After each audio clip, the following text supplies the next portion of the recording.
So we're going to review together number 16 from the TSI AccuPlacer math test. I don't want you to be intimidated, but it is a trigonometry subject or a trigonometry-based question. If you are brand new to trigonometry and you've done none of it or you don't remember doing it, I would recommend you watching the video that I posted a couple weeks ago on trigonometry. It just goes over the basics. I'm going to go ahead and put that in the description of this video. That video will also help you to feel more comfortable doing this one. But as always, we're just going to take our time. We're going to try our best to learn the skills, and we're going to figure out how we can solve this problem together.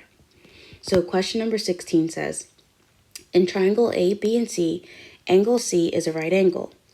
If cosine A is equal to 5/8, what is the value of cosine B? So we're not going to overthink it. The first thing we're going to do is we're just going to draw our triangle. They said that the right angle is labeled C. So the right angle is going to be C. That must mean this is A and this angle is B. The way that we know that is that they go clockwise in order. A, B, and then C.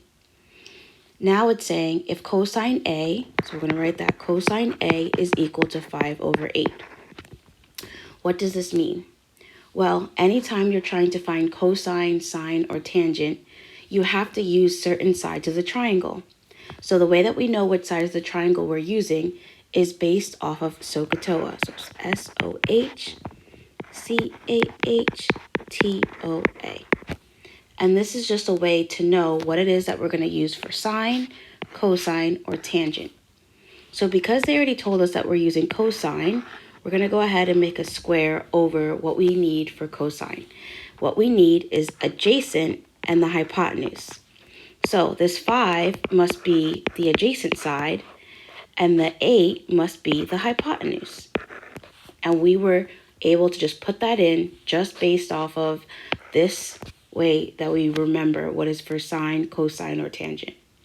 Okay, so let's go ahead and see if we could figure out what is the adjacent and hypotenuse when we're looking at this triangle over here. Well, cosine A, this is the angle that they're talking about. Now, in reference to that angle, the side that's adjacent to it or connected to it would be this side that I just highlighted in green. So, since we know that the adjacent is 5, we're going to put 5 right there.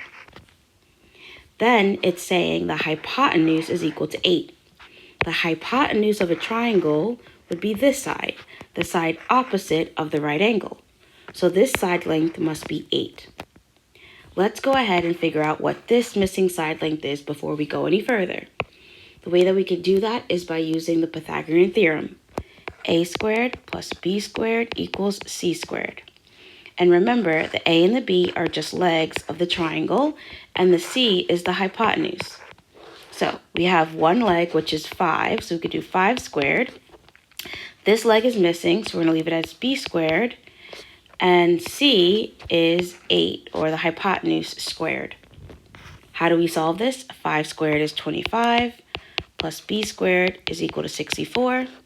We're going to subtract 25 on both sides, and we're going to be left with B squared is equal to 39. But we're trying to get B by itself because that's what the leg length would be by itself. So we're going to square it. So B is equal to the square root of 39. So we now know that this missing side length is the square root of 39.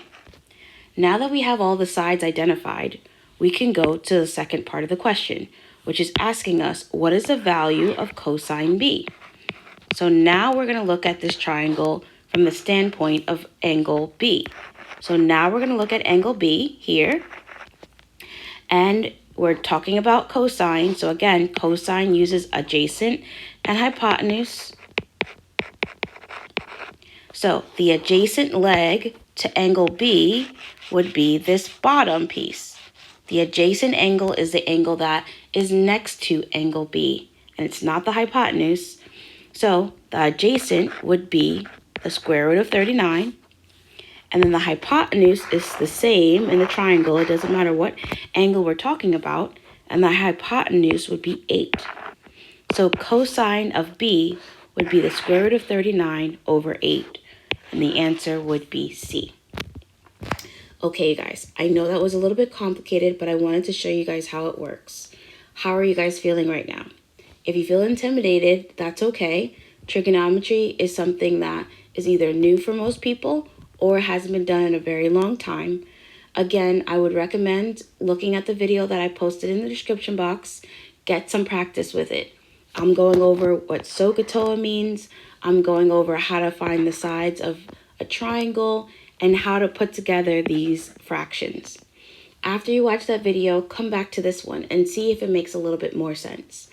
Also, guys, I am in the works of working on my TSI practice test, a course for the practice test, and it's almost done, I promise you guys, and I'm trying to work it out because they've now included trigonometry into the TSI test. So now I have to go ahead and do a little section for trigonometry. I need to add that. Once it's added, I will make sure that the link is in the description. You can even check if you're watching now because maybe I've updated it by the time you're watching this video, but the course will be out very soon. I hope this video helped you in your study, and I'll see you in the next one.